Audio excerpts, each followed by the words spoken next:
Alrighty. Okay. Welcome everyone. My name is Gobari. I thought you were gonna say more. Sorry, I was waiting for you to say I'm Gabari and I'm blah blah blah blah.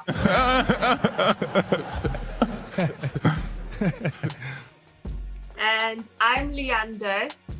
And today we're going to be talking about Kanye West and just our vantage point of him being a celebrity, a very prominent, well-known figure that has bipolar disorder. Because Luyando and I both have bipolar disorder. We're both Black, and we are going to give our perspective on just how Kanye is received in the general public. Our input, because we can relate more to some of the things on how just kind of like what he goes through, his experiences, and we can talk about our perspective from our experiences with bipolar disorder. First, Lando, any like opening thoughts on maybe just when I say the name Kanye West, what are some things that come to your mind? Whew. Kanye West. A lot of things, I think. I think his name puts me at the edge of my seat because I don't know what else he's going to do next. So he's quite unpredictable. In his own words, creative genius. So that's Kanye West. For sure. What about yourself? Oof, yeah, a lot. Yeah. So I think it would be helpful if I break it down to what impact or whatever Kanye had on me before I knew he was bipolar and before I knew I was bipolar, right? So just coming up as just loving music and rap music specifically, I always looked at Kanye as just different. He was different from, I don't know, a lot of the like gangster rap that was coming up in his era, even him being signed to Jay-Z's label, and Jay-Z like sold crack and Kanye just wore a backpack and like a pink polo. So it's just like from the jump, he's always just been himself. I think he never tried to like fit into a certain like mold he was supposed to be in or try to cater to a specific audience. I feel like he always just from the start of it has been very authentic. And I think for me personally, and obviously for a lot of people in the world, that's very inspirational, just because I think the first time I heard Kanye was probably like middle school, maybe. So middle school here in the States is like, let me think, 10 years old to like 14 years old, something like that. Okay.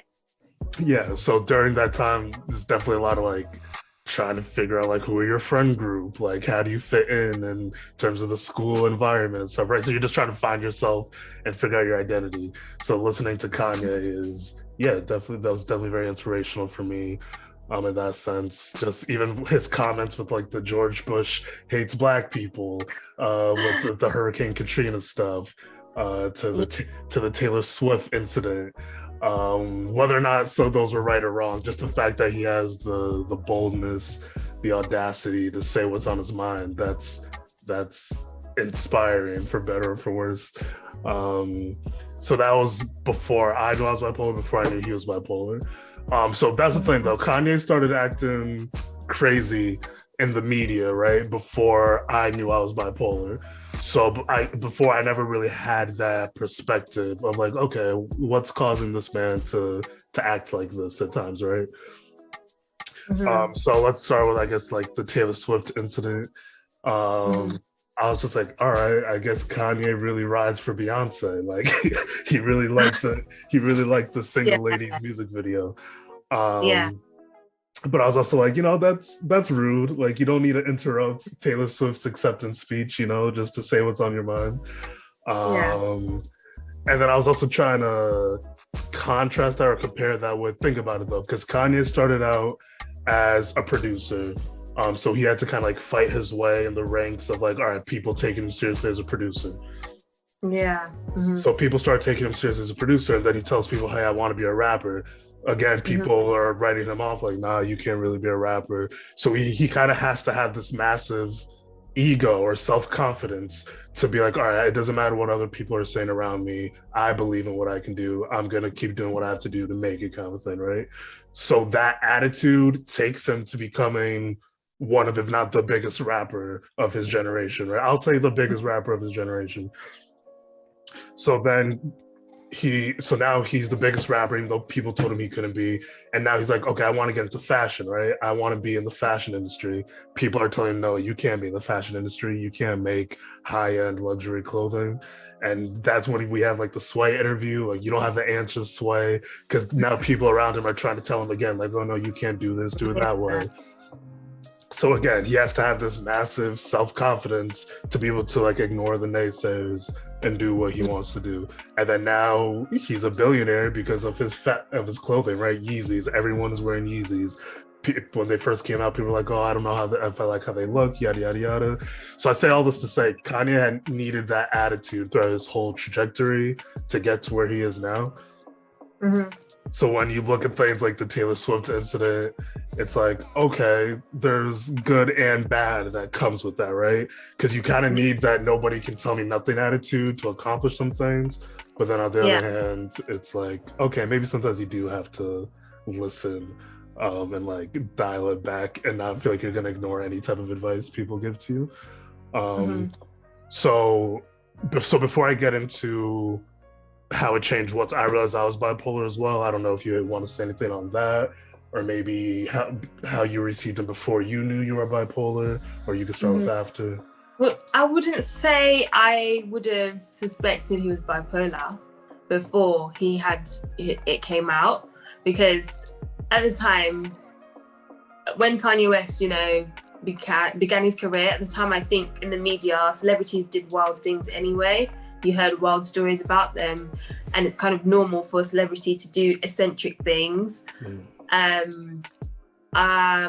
just felt like Kanye West was kind of a trailblazer, which is what he is, and he just follows the beat of his own drum, I guess. And he, I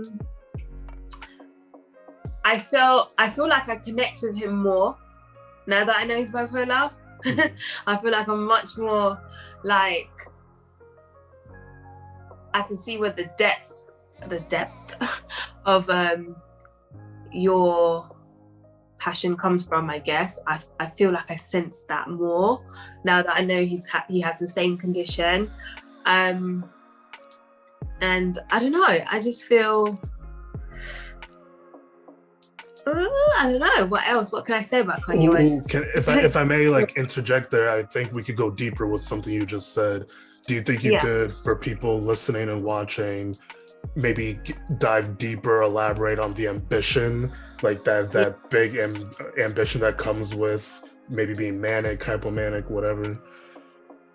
Yeah, and actually, basically, even with or without Kanye West, I've always felt like mania is kind of very much parallel to rap culture, hip hop.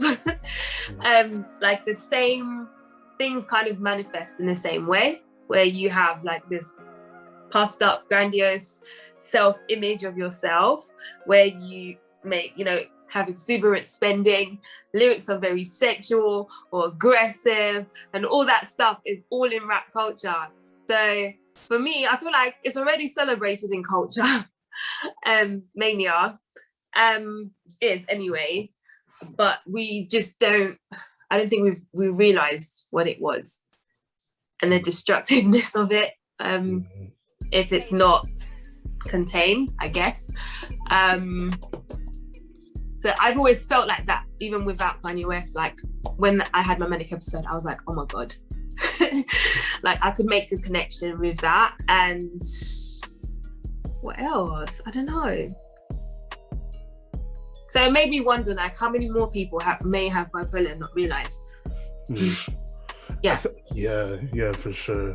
I think, I do have another video up on my channel where I think we definitely took more time to break down like what mania is, what hypomania is, like exactly what, but I guess just make like a quick recap for people who haven't seen that or just are unaware.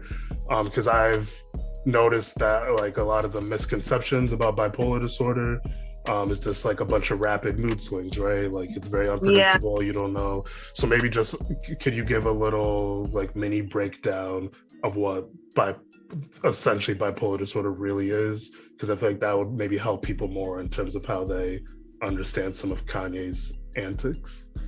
Right. So I'd say bipolar it's not as simple as people make it sound. It's oversimplified where people think you're up, you're down. It's very much more nuanced where you can experience both up and down at the same time. And it's a bit of a whirlwind really. And people may think that it's something that just snaps and you suddenly become crazy, but it's actually accumulative. Over time it builds up, and you can see the signs a long time, a long shot away before it gets to the stage where somebody is acting completely unlike themselves. And it's really hard to be like, this is what bipolar is, because it's broad in the way it expresses itself in different people. And I feel,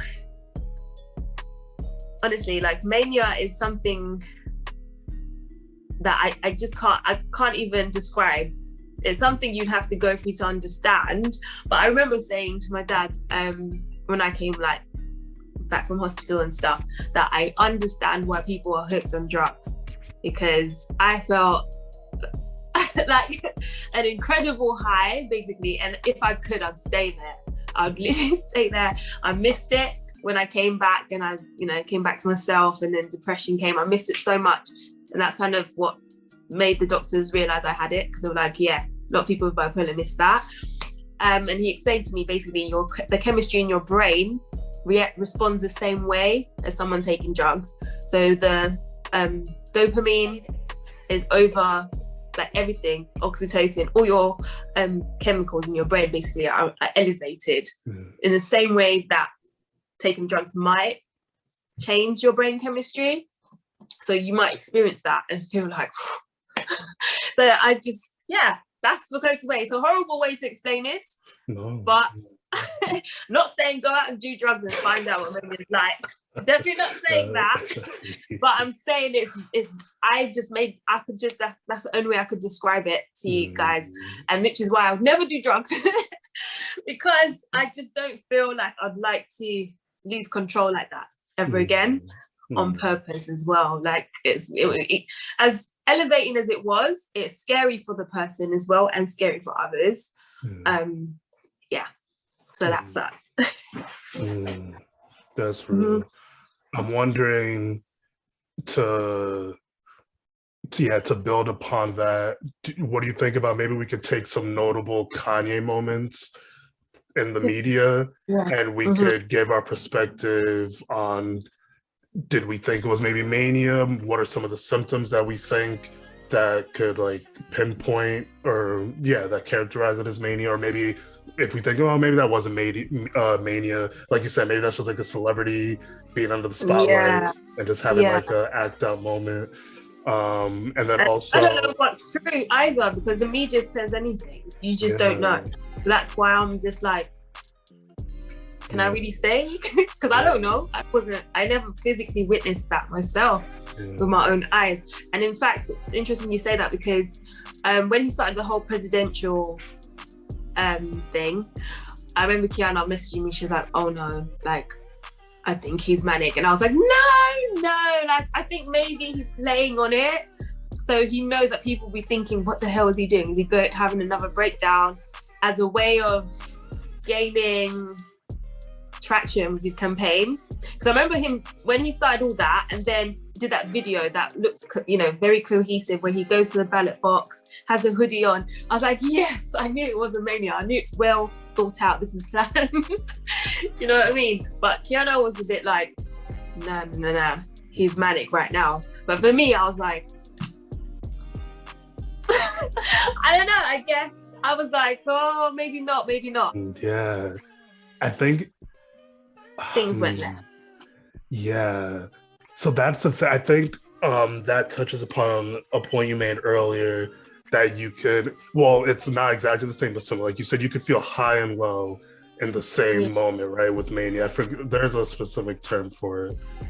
Uh, Is it mixed mania? Which one are you it's thinking? like mixed mania. Yeah, I think it's mixed mania, but because I know there's bipolar 1, bipolar 2. There's another Right. one. I forgot what the other one's called, but maybe that's I, one. I always get this wrong. I thought it was cyclomania, but I think it's like cyclothemia. I don't know, something like It's that. something like that, yeah. Yeah. But yeah, it's during a manic episode, which is when you're, like you said, that just like the drugs, the chemistry in your brain is just elevated to a different level. So you're just operating, like maybe you're talking really fast, or you just have these big Yeah. grandiose ideas that you're sharing with people, kind of like, hey, I'm gonna be president, right? Like Kanye. But at the same time, that's also not that crazy. Like if Donald Trump can be president, Kanye can also be president, you know? Exactly. And I think that is a good point you brought up, that two bipolar people, right? You and Kiana, you guys were seeing it differently, right? One of you was like, Yeah. I think this is mania. And then you were like, no, I think he's just Kanye. He's ambitious. He thinks he can Yeah. really be president, right? Yeah.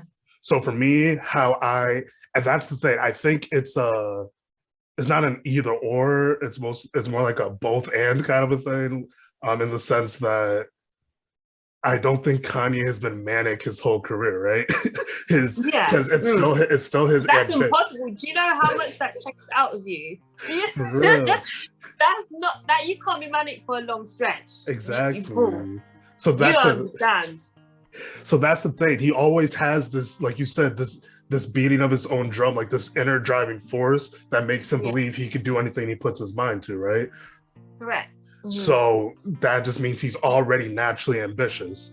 But I think when we can maybe start to help people understand the mania side of it, and why I think that's important to break down, is because I notice mental health is kind of getting trendy now, which is a good thing, right? Like people should start to like care more about, you know? Yeah. But at the same time, I've noticed on social media, whatever, a lot of people who claim that they're mental health advocates, and maybe really are in some aspects, they also talk down a lot to people who are clearly having a mental health crisis or issue in the media, right? AKA Kanye West. Like this man has clearly been diagnosed with bipolar disorder, but then people... But they're very critical of him. And exactly. Mm-hmm.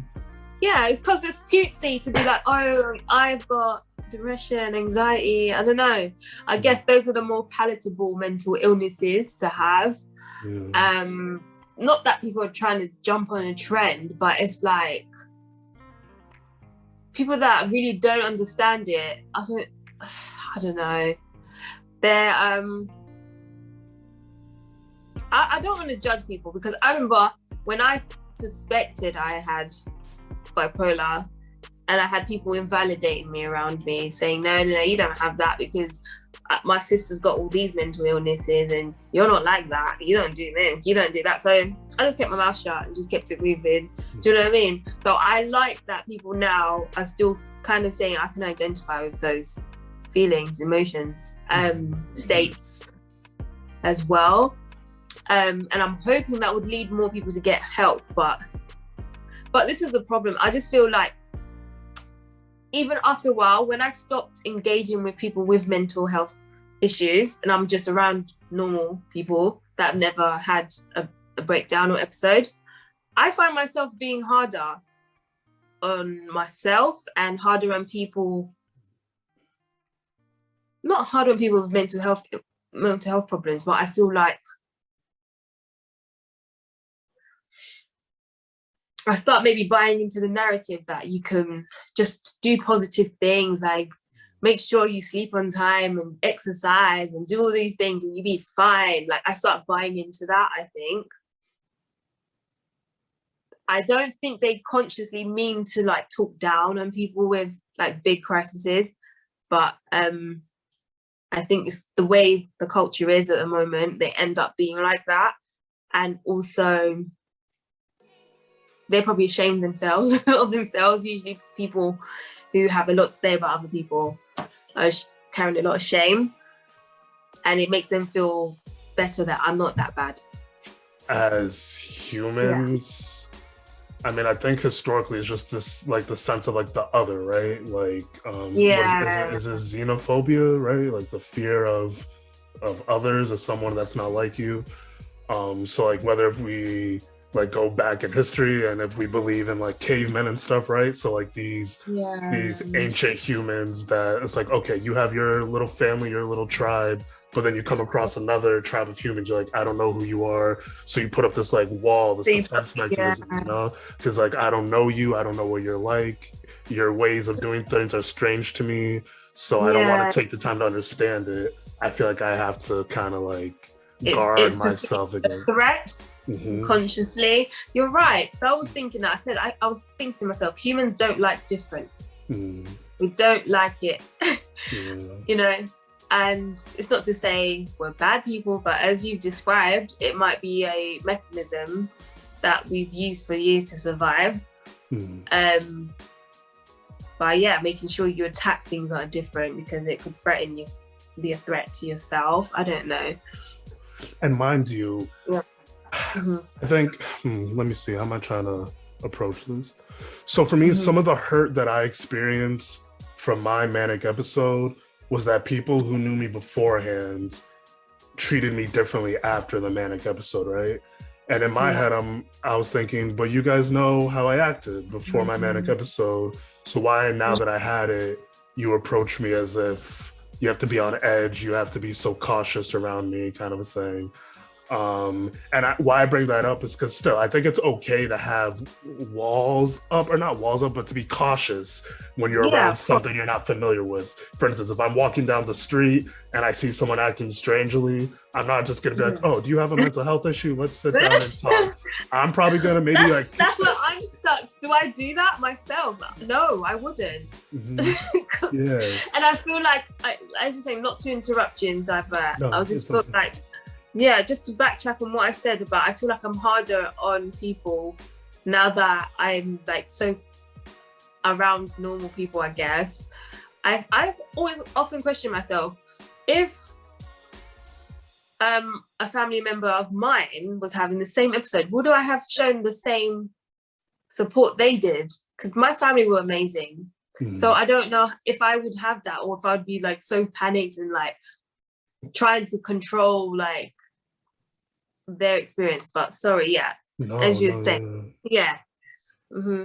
And see, that's the thing. I think it's hard with hypotheticals, but I believe you would, right? Because I think one of the reasons why your family and my family was good as well, why they responded that way, is because they've grown up with us. They know how we are normally. So when they see us going through, something, they're not like, "Oh no, we're done." It's like, no, that's your family. You love each other. There's like, this isn't her. This isn't him. Yeah, exactly. Oh, that's so true, man. That's so true. Makes you realize nothing's like family. Like, it's so important to and that's why I was so we wanted to get more recent with Kanye's Donda album, right?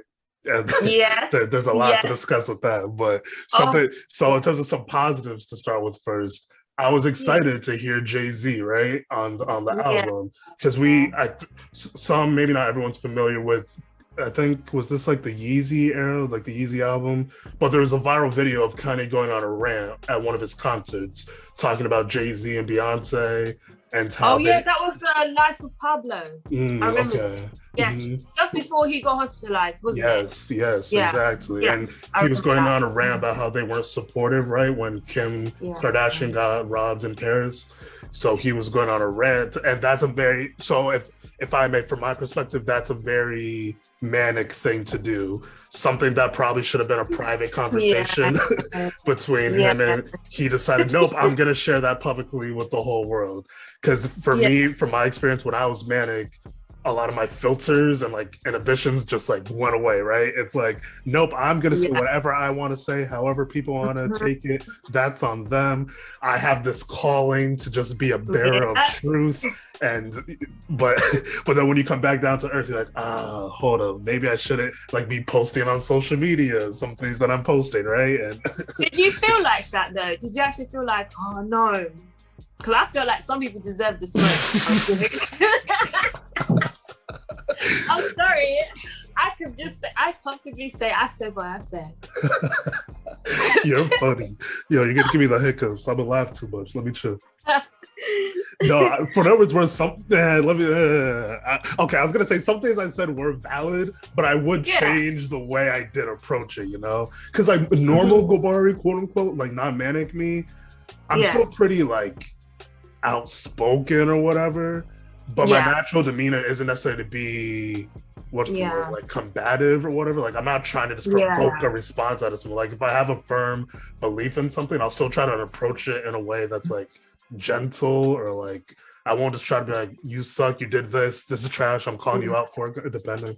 But yeah, that's not you on a normal day. Yeah, which is why I forgive myself, because I know there's no way in hell I would ever speak to anyone or behave like that. So to me, I don't know, I just feel like that was definitely not me. It's not me, it wasn't me.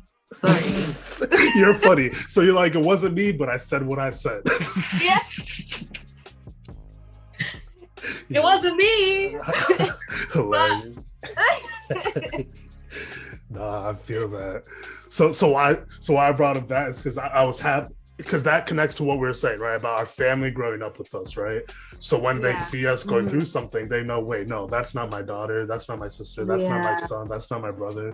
They know what we're normally like. So it made me happy to be like, okay, Jay-Z has been with Kanye, for the past 20 plus years? Jay-Z has seen Kanye through a lot of different stages.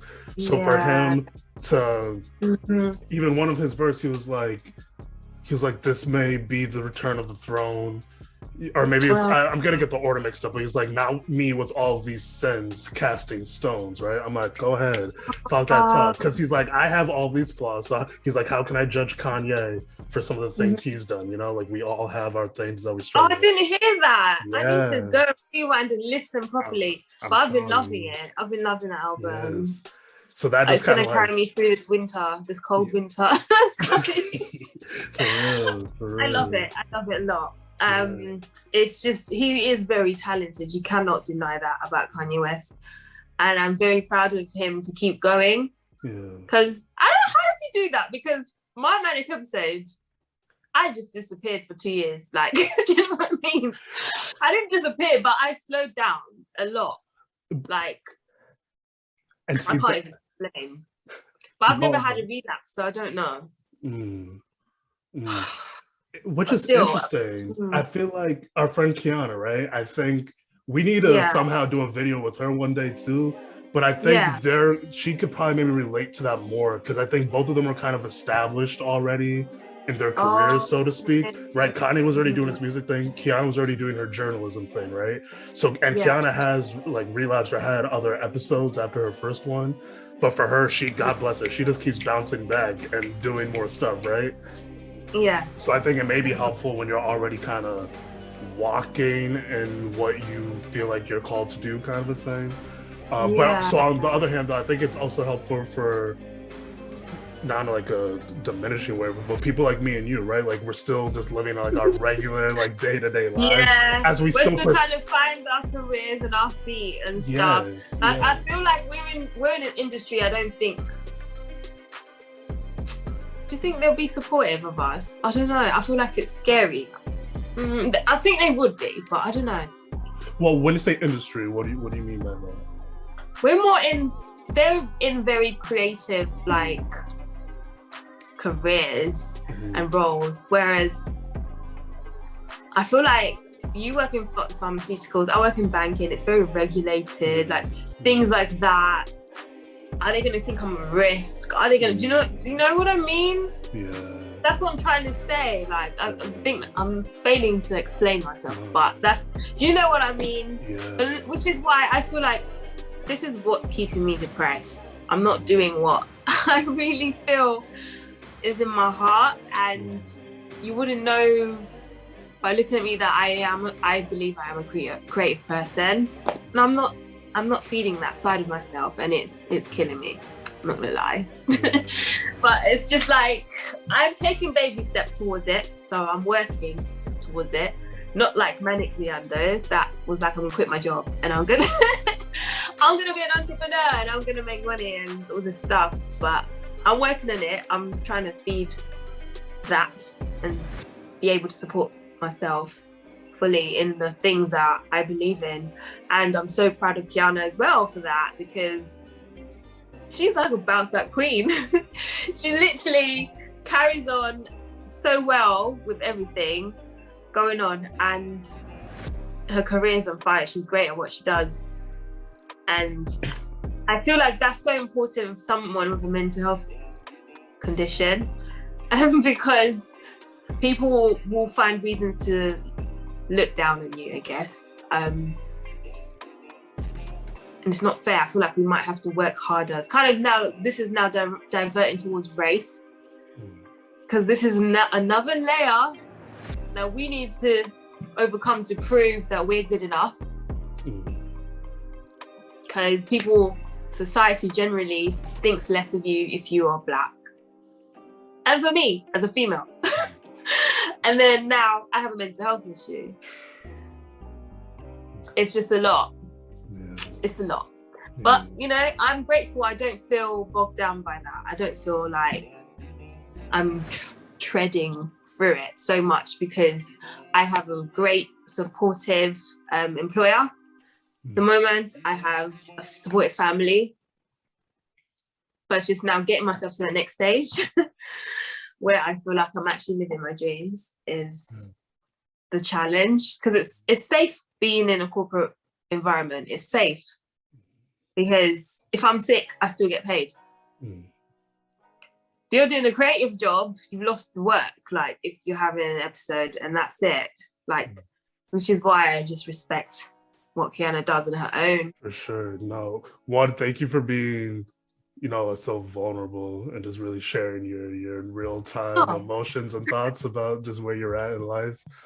I think that's why this is an important conversation, because I think they just connect with each other so much, right? So obviously not everyone with bipolar disorder, like no one with bipolar disorder is on like Kanye's level, right? Of success or fame, stardom, whatever. So on one hand, just us talking about our day-to-day lives, right? So let me put it this way. If I first came out of the hospital and I saw a video like the one we're doing now on YouTube, just two Black people talking about their recovery after the hospital, that would have encouraged me. So, well, one, that's how we became friends, because I saw your video on YouTube, right? No, but I saw your YouTube video, and that encouraged me so much, right? I'm like, wow, look at this woman, this Black woman, mind you, who had an experience just like mine. Because when you told your story about your manic episode, I was like, damn, I feel seen, I feel heard. She knows what it's like, right? So that was so encouraging. So on one hand, seeing someone on Kanye's level, that's inspirational, right? Seeing someone like Kiana, that's inspirational. But then on a more like regular level, like me and you, just corporate jobs, that's still encouraging, you know? Because when I first got out of the hospital, I'm like, I don't know if I'll ever be able to work a full-time job. Like, I just feel, and not even a full-time job, just like even hold down a job at all, right? Or just have some type of independence, because I just felt so down. I was super depressed after the hospital. I didn't even know if I was going to get out of that depression, you know, like you said, like you just dipped for 2 years, right? I didn't want to go on social media. I didn't really want to do nothing for months and months and months. So this I pray just encourages whoever's watching it, whether it's someone who has their own mental illness, whether it's a family member watching it, just like, no, there's a light on the other side, you know.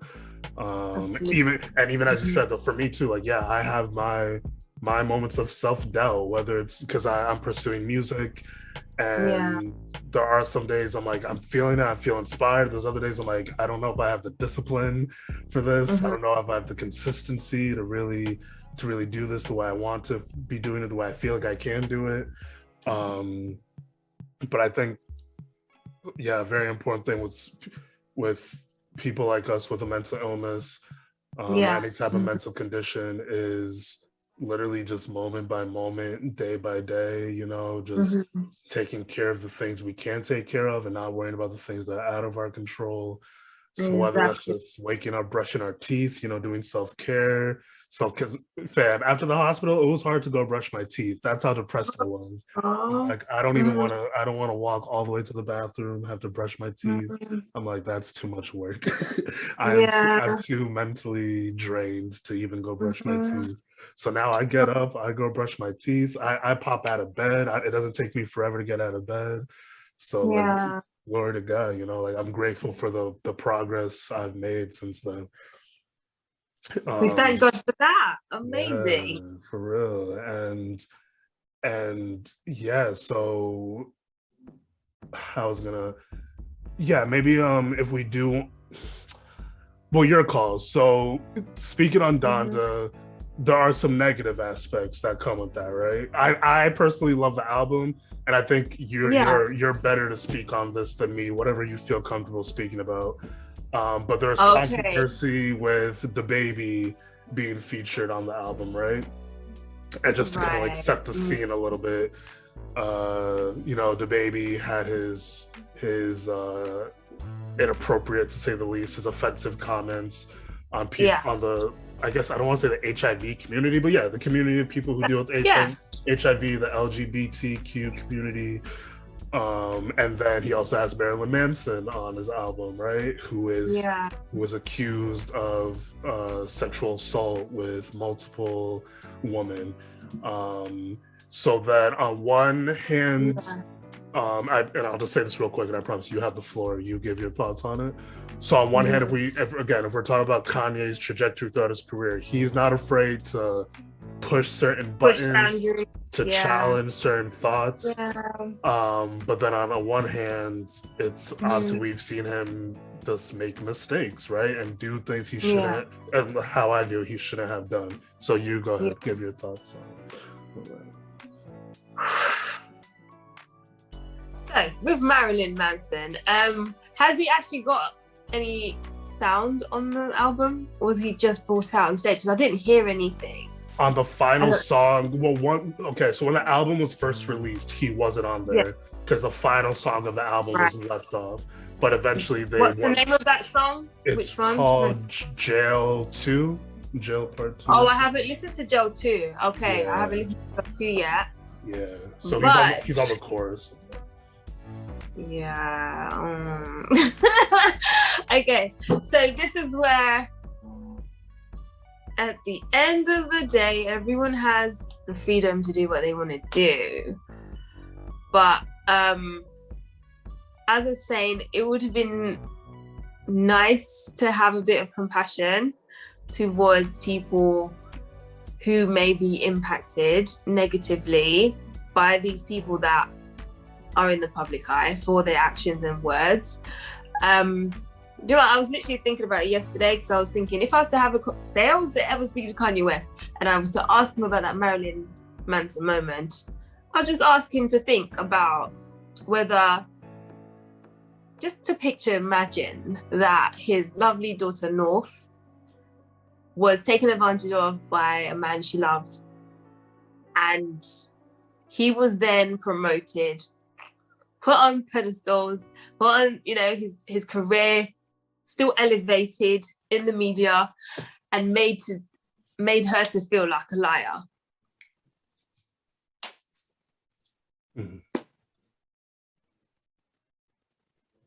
How would he feel about that? I understand the song. I thought it was, is there a song called Cancelled? No, not as far as I'm aware. Oh, which one is? I thought there was a song called Cancelled. So I thought initially, when I saw that in the promo, I thought he was bringing the baby out and Marilyn Manson to sort of use it as an example about cancel culture. That's what I thought it was. And I thought that was the art piece, that was the story he's trying to tell. It is. That still is. Yeah. Yeah. Oh, okay. It is, but it's, I guess that's the nature of art. It makes you uncomfortable sometimes. And I don't think Kanye West was saying these people are right. I don't think he was saying that. But in him bringing them out there is that message being received as well, that it diminishes the hurt they've caused to other people as well. That's all I can say. I would say, like, imagine if your daughter was that person.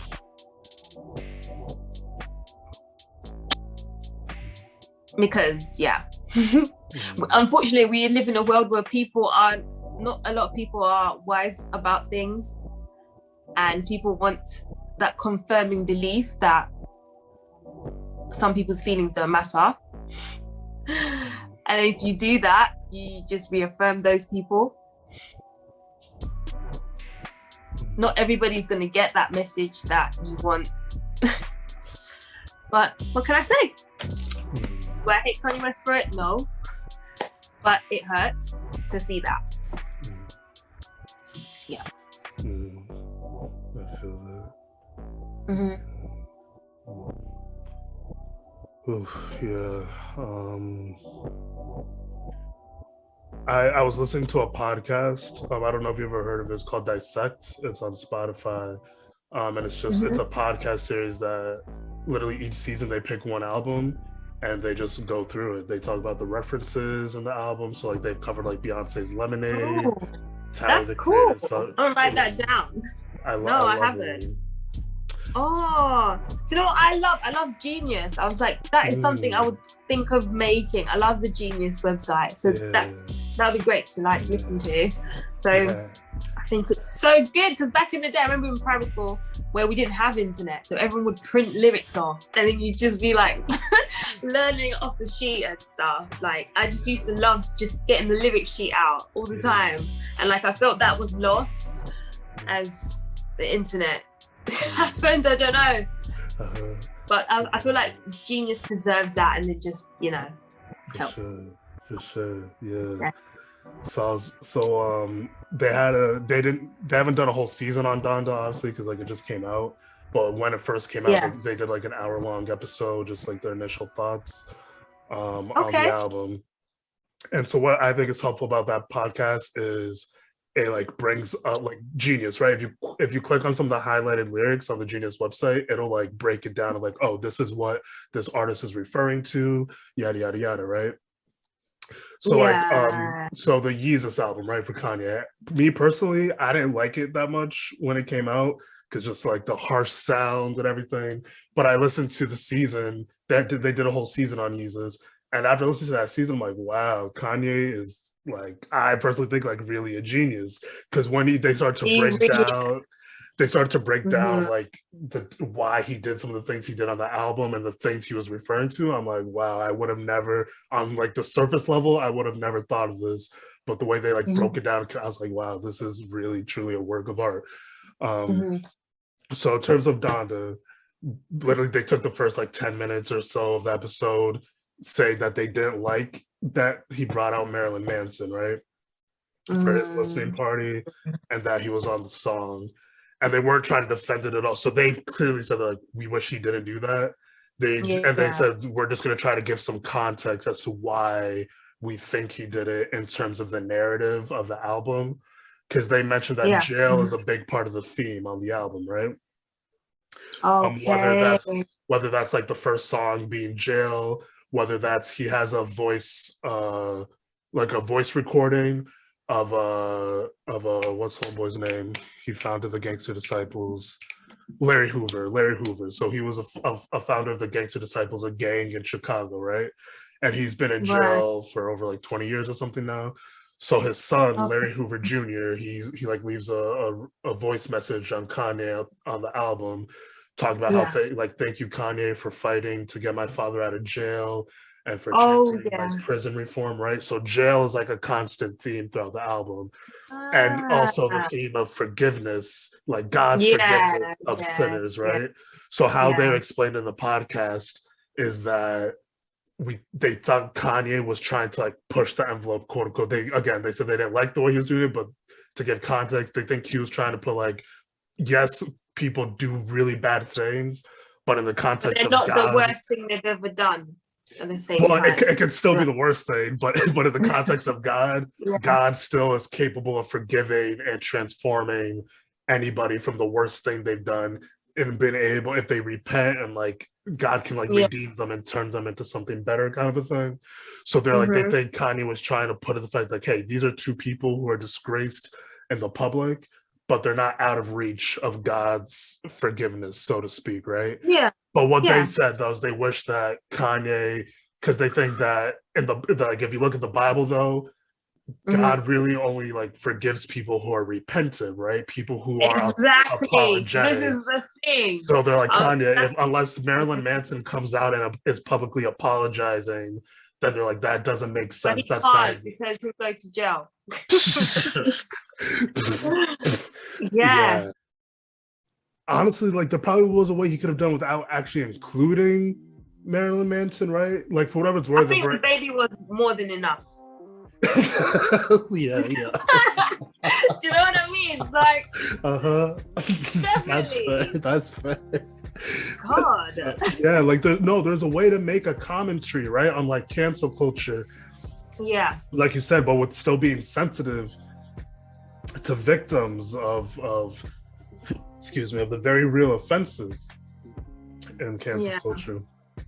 Oh damn! Sorry, I think I'm starting to get the hiccups. That'll be rough for the rest of the I don't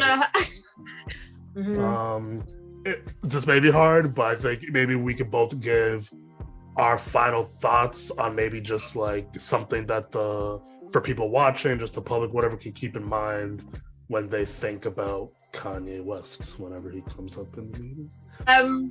First of all, they're human, and they're more than what their condition is. Basically, they're more than their illness, more than the label, their diagnosis. I can't tell the public how to feel about him.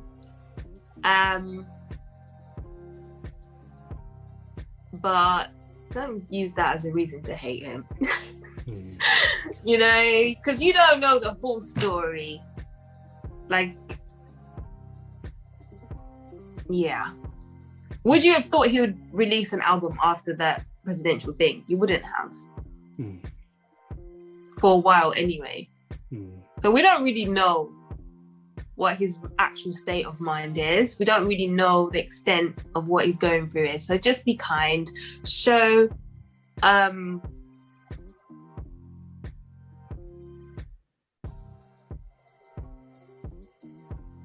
just don't be judgmental. That's what I can say. Because you don't have all the information. You don't have all the answers. Wait. Word, for real. That's what I can say. Nah, that's good. What about yourself? Yeah, I echo those same sentiments. As you were talking, something that came to mind, because I know one of the biggest controversies with him recently was his comments on slavery. And I can't really dive that deep into it for at the end of the video, but I'll just put it this way: I've heard people say similar things that Kanye was saying in private, not even in private. I was just listening to a J. Cole song the other day, and I swear J. Cole said pretty much the same thing, but it's J. Cole, right? Can I just say this? Thank God you touched on that. I was saying this to my friends. We were on a coach going to a holiday in Spain. I was saying to them, guys, I really feel this thing was blown out of proportion. Like, first of all, Kanye West didn't say that they wanted to be slaves. He said basically that sounds like a choice because they just did nothing about it, almost. You know what I mean? It's like we just accepted the cards we were dealt. Okay, these people are going to take over us. They're going to just chain us and ship us across the world. Like, maybe he's trying to say, we just accepted that this is what our identity was, and that was our lot in life. That's where he felt the choice was, I guess, but I don't know. I don't know what he was saying, but then when he, referenced Harriet Tubman, so he meant that mentally, like, I don't know. I don't even want to get into that, but that was that. But another thing with Donald Trump, oh, thank God, I forgot to mention these things. The things with Donald Trump, I was trying to explain to them. This all became an argument. I just became like an evil person to them. They just didn't understand me. But because it just felt like it was wrong for him to say that. I think we just felt betrayed because he said it so publicly in front of white people. Yeah? Do you know what I mean? Because then it'll be like, the white people will think, yeah, why don't you do anything about it then? Like, you can just work hard like me, live an honest life, and you have the same opportunities. That's not how it works for us. Yeah?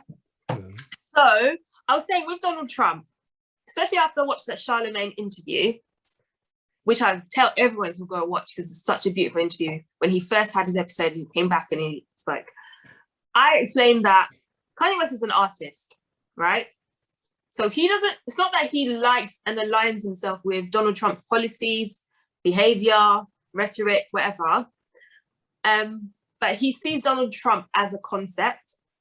So as an artist, he thinks conceptually. He loves the idea that this person has no experience in politics. He's a celebrity and he still became president. Those are the things that trigger that, trigger positive emotions for Kanye West towards Donald Trump. So as an artist, he thinks of him as a concept, but not the actual reality. Do you understand?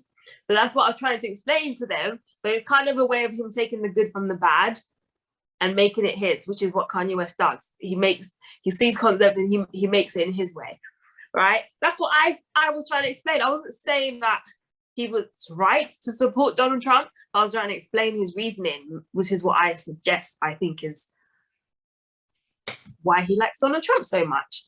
There's actually a saying about hate. So like if people like bash you about things you say or do, it's not that they're against you, they're for themselves. So whatever you're doing that doesn't go with what they stand for themselves or think or believe, they're against that. Do you know what I mean? Mm-hmm. They don't hate you, they're for themselves. Gotcha. Yeah. No, So on one hand, I definitely see where you're coming from, right? Like and I think that nuance is hard because trying to give context to something and try to defend something, it's a very fine line, right? Because if you try to explain something to people who are already right, like they're like already have this stance of like, what? I don't want to even bother with that thing. And you're like, no, let me just give you some context, not necessarily defending it. In their perspective, it's like, oh, so no, you're defending their actions. It's like, no, let's try to break it down, give the nuance of some of the maybe actual kind of rational parts, whatever.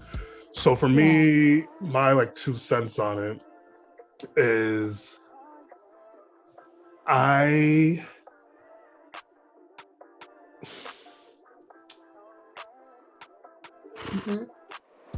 it's hard, and again, we'll see when we go back to editing. We'll see what's actually going to make. Because I'm telling you, there's just some conversations that. Well, okay, I was about to say there's some conversations that people aren't ready for, but then again, it's like people aren't ever really going to be ready for it. So I guess you just kind of have to put it out regardless.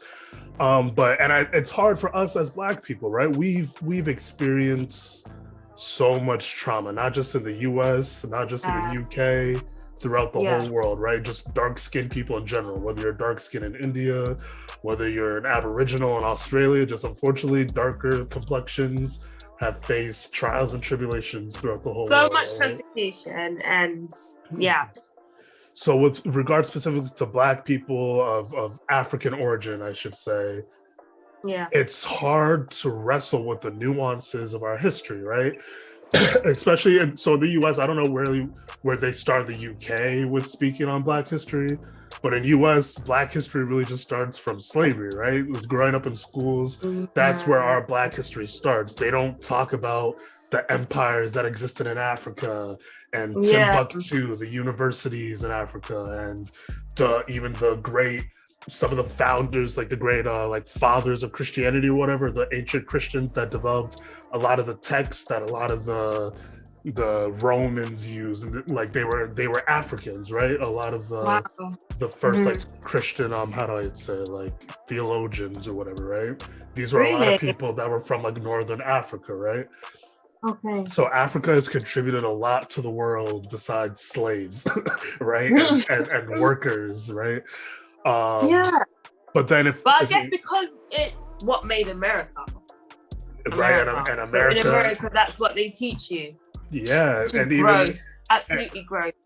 And then the UK, right? Like the UK was the main superpower in the world, right? Before the US came around. And the UK, like colonialism really funded right, Britain's success in the world. Even so, like I'm from Nigeria. Correct me if I'm wrong. Mhm. Uh, but for Zambians, it was a British colonization. British Okay, colonization. We were so called, I think, is it Northern Rhodesia mm, before we were called Zambia. okay, So, yeah, yeah. yeah. Yep. So the British influence on the world runs deep, right? Yeah, it um, does. Yeah. And we don't, I think it's because they don't talk about it here. mm, It's not like in America, they talk about slavery. You have these whole museums. mm, In school, I didn't hear about that. I didn't hear about no colonialism. mm, We don't hear about that. We don't talk about that here. And that's why it's been so hard. mm, And there's been so much backlash with us talking about Black Lives Matter here. mm, Because a lot of white people don't even know. mm, They don't. They don't know. The British people here don't know anything about it. Because it's not, we don't talk about it here. It's just not spoken about. mm, But now, I love that mm. they're willing to listen because you can't ignore it anymore. Mm. Ever since everything that happened with George Floyd, just set a chain of actions. Like, it's just weird to see it in my emails at work. We're having a Black business accelerator. Like, we can openly talk about these things in those spaces and not in our own spaces, because in our own little hubs, we'll have these things, but not in white spaces. We never had that here.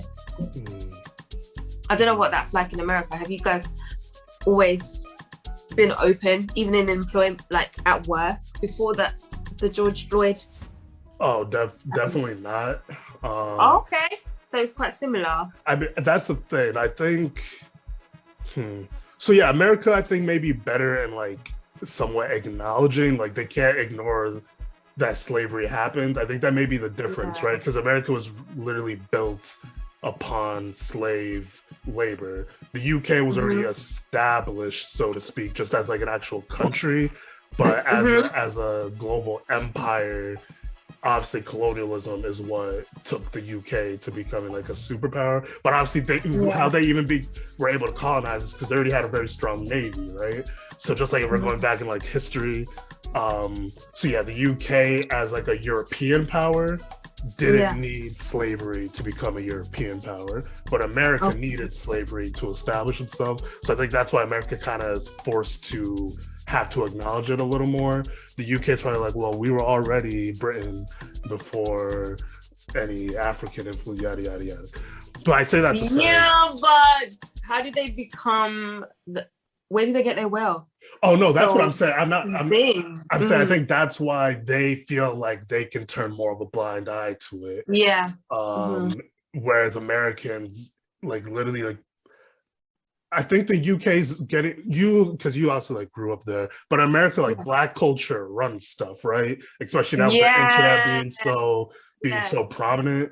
It's like Black culture is probably the main influence on pop culture here in the States. In the UK, I don't know, would you say Black celebrities and people are the main influence on UK culture?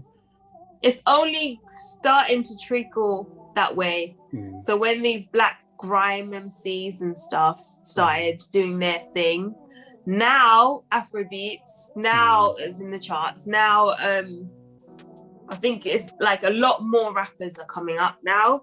So it's starting to be that way now. You're seeing the change in the way, it's kind of picking up the way America is. Even white girls are dressing a certain way because of Black culture here. Do you understand? Yeah.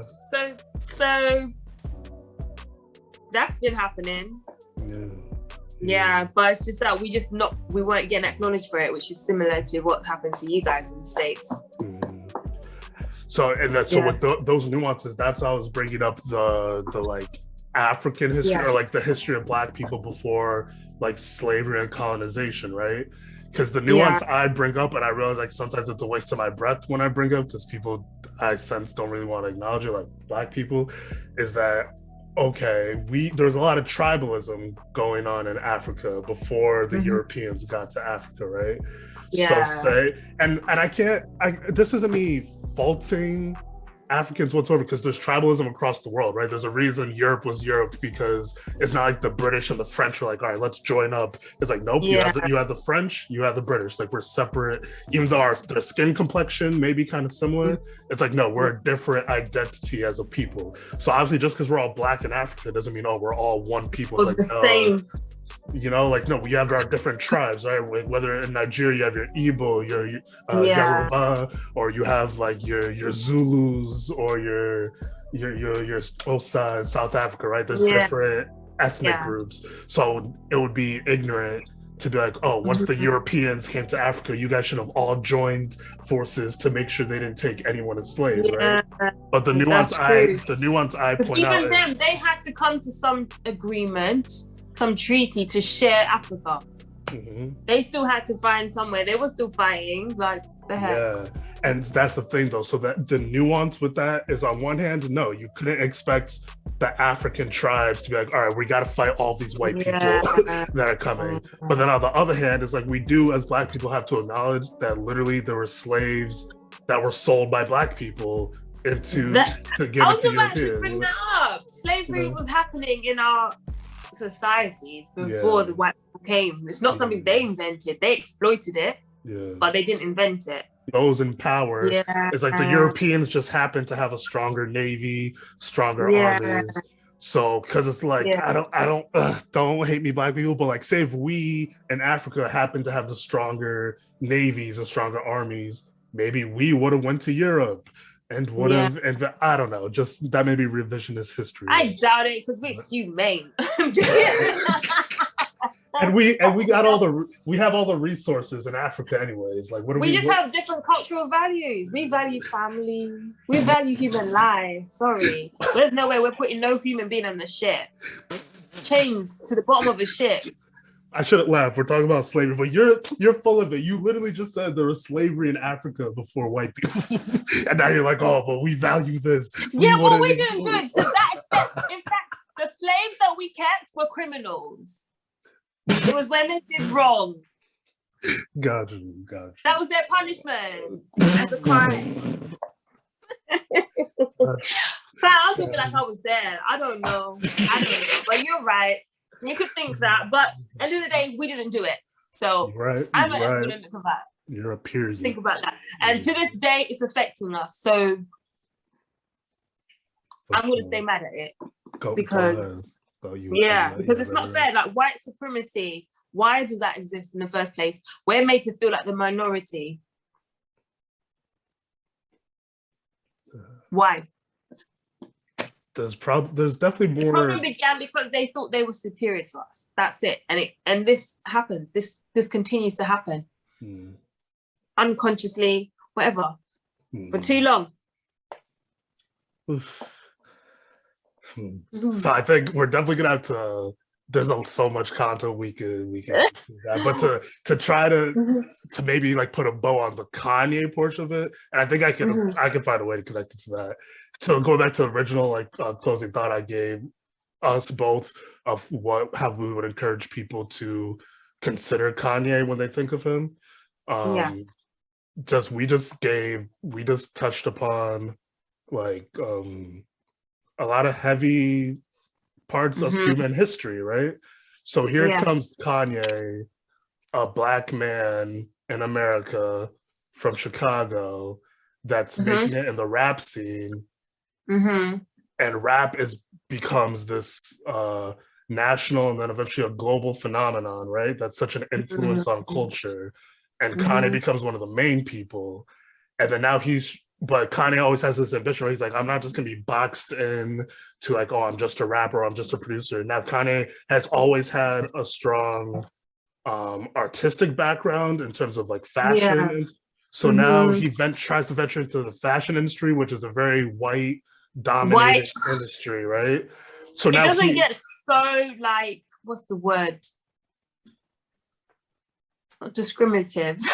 Discriminatory? Discriminatory. And so elitist than that. Fashion doesn't get worse than that. Because even not all white women can get into fashion. You know? So here comes Kanye. So For Great real. achievement, Kanye West. For Like, real. And blown it so out of the park. for real. So that's why I would tell people to keep that in mind, that Kanye has to have this massive self-confidence to achieve the things he has. And Yeah. then also keep in mind, though, that dealing with bipolar disorder, that confidence can be hard to decipher Yeah. from the mania that can come with bipolar disorder, this self-perception that we can do anything, that we're untouchable, that we are a prophet that God has sent to earth to tell humans how to really live life. So for me personally, I could see how Kanye could be like, wait, I've done so much with this confidence. So yeah, I do feel It's like it's confirming, isn't it? So how do you stop something like that? Because it works. exactly. It works. It worked. He has the results to prove that, hey, my confidence has gotten me this far. So you guys think I can't be president? You guys think I can't? You guys think I can't make these comments on slavery? I believe it. I still believe it. You so can. Me personally, I feel like his president, because I don't know if we remember, there was one of his campaign speeches, he started going off about how he almost had an abortion with North, with kids. So for me, that's when the mania started to kick in. Yeah, I know. I was like, and then he was crying. I was that's like, oh my very God. manic. That was my manic. That was my episode. That was literally my episode. I was sat in my room, rocking by my window, crying, and the nurses were just looking at me. And I was thinking, why are you guys not even showing me any kindness? I'm talking about real pain here. And I was like, my parents, they work so hard. I was literally crying, and then I'd like step out of it and I'd start ranting, and then I'd cry. Like, I was like, this is my episode. For real. This is my episode right now. For real. And like, oh man. Well, I was gonna say something, I forgot, but so yeah, carry on. So yeah, so with that said, I would tell people that keep in mind he needed that confidence to get to where he's at, and then with the negative sides that comes by bipolar disorder, like you said, keep in mind he is a human. He is going to make mistakes. He's going to mess up. I would say, just give him the grace to make those mistakes. Feel free to keep him accountable. Like, so I think me and you agree, like for me, he shouldn't have put Marilyn Manson on the album. I think there's another way he could have made that point. But again, I'm not gonna write off the album or write him off for that choice that he made. And that proves he's proven his point. Are you gonna cancel me? I put Marilyn, but you're still gonna love my album. That, and then also and then that's the thing. I think that connects with people with mental illness. It could be easy for people to want to write us off, right? Like I literally have had friends write me off as a friend, right, because of my mental illness. So it's like the same way I don't want people writing me off because of how I experience life, how my brain is wired. I feel like I would be hypocritical of me to then write Kanye off or write whoever off, because I'm like, wait, I don't understand why they're doing things the way they do them. But the thing is, you can't blame everything on his mental illness. Oh, for sure. No, like that's what I'm saying. Hold him accountable for whatever. Yeah. He's still very much accountable, and I still treat him that way. Yeah. I don't feel like he's damaged goods because he's got a mental illness. I don't feel like he's any less credible as a person, if that makes sense. So yeah. And I think that's the game of the media. Like this, they exalt you and then they, beat you with the same ladder they put you on. That's what I mean? Real talk. Yeah, so that was the culture, I think, back then. Now we're woke. Now we have social media. There's not one person that we're going to for news anymore, Everyone has a platform. And we can contest things, whereas we just had to take whatever the media told us. Britney Spears is having a breakdown. Oh no, we don't have any other information, but she's mad. Do you know what I mean? That's all we do, and then it now stigmatizes that person because she now becomes a joke, the running joke, and that's how they're going to sell their papers.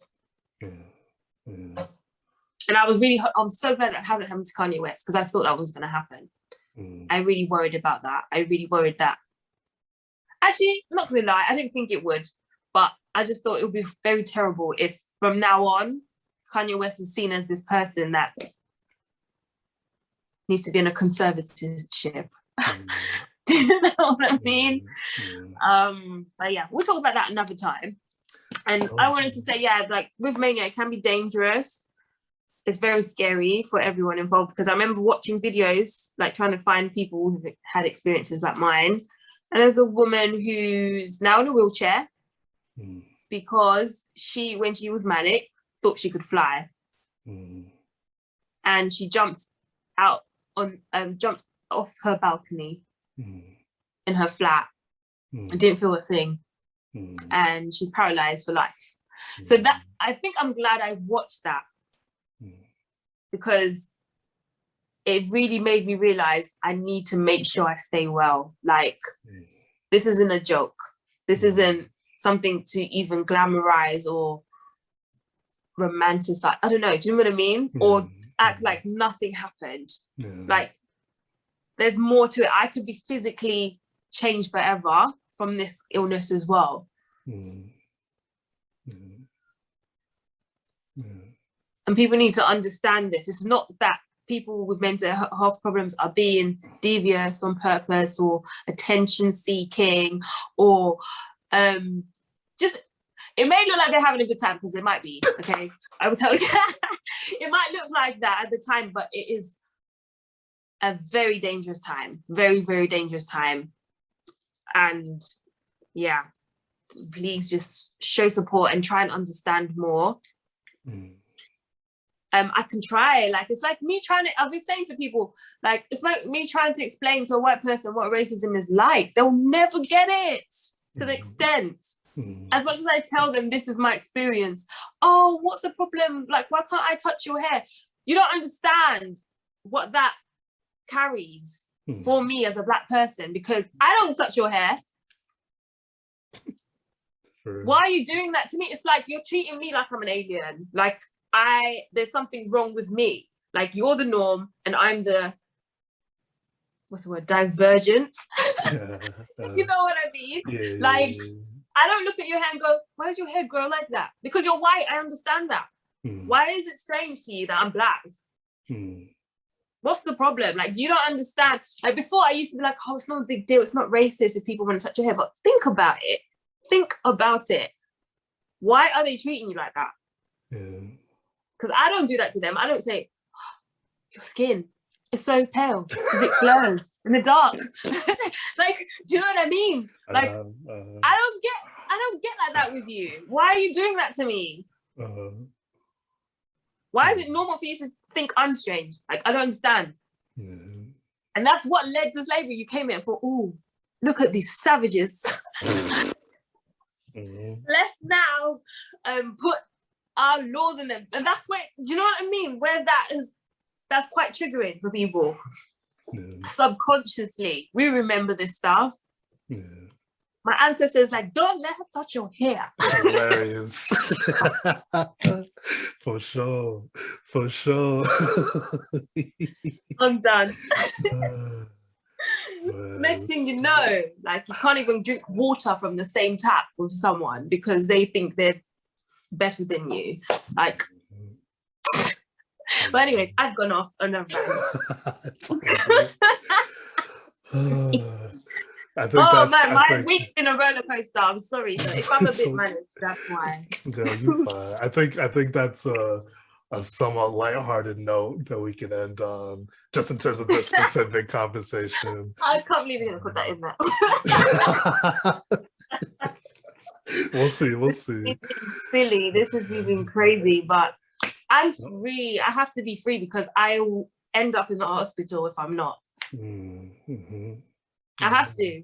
Yeah. That's what my episodes taught me.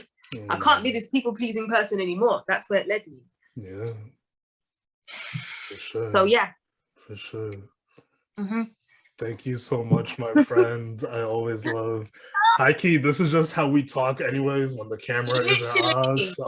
we didn't plan anything. I have no notes here. Like, this is probably just my other work stuff, but I have nothing. Like, literally, I just love speaking to you.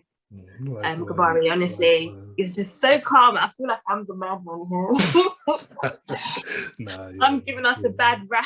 No. Hilarious. That's funny. Okay.